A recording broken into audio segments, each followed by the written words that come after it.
as brief as you can, please. Thanks very much, Chair. And good afternoon. My questions go to our foreign aid program in Myanmar. And if I could just begin by congratulating Australian officials in Myanmar for the great work that they are doing, but the great work that they've done in terms of their stewardship in helping Myanmar progress democratisation.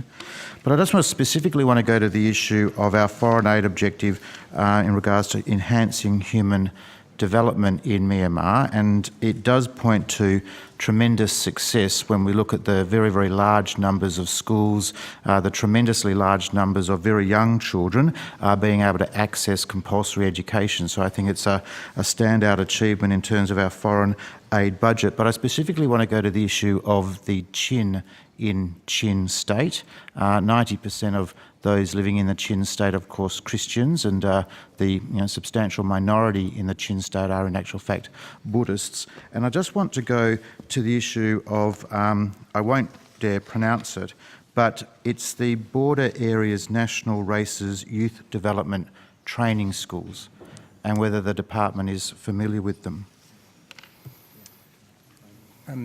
Thank you, Senator. Philip Green, First Assistant Secretary, Southeast Asia Mainland and Regional Division.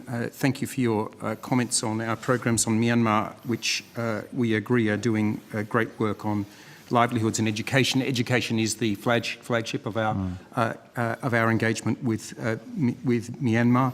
And through our Myanmar Basic Education Program, we're supporting basic education in the hardest to reach areas of Myanmar, which would include the Chin state, strengthening the informal, ethnic and monastic education systems. In relation to the particular institution you mentioned, I am not personally briefed on that, but I would be happy to get you some information on that on notice. Well, there are 9 what they call Natala, I'll spell it, Natala schools.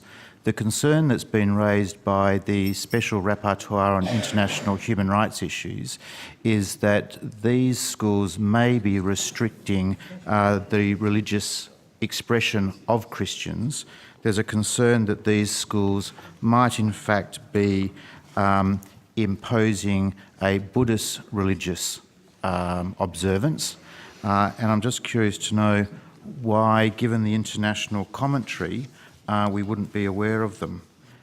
Of course, specifically, if we're assisting children in compulsory education and assisting teachers, why it would be that we wouldn't be aware of these international concerns that have been raised by the Chin Human Rights Organisation about how these particular schools might be restricting religious expression, in this case Christian expression, because I'm particularly interested to know of the considerable sums of money, the $30 million that we do send to Myanmar, is any of that money finding its way to these schools when the Chin Human Rights Organisation, which has a large population of Chin people in my home state of Western Australia proportionately, so I'm just curious to know why we don't know about it.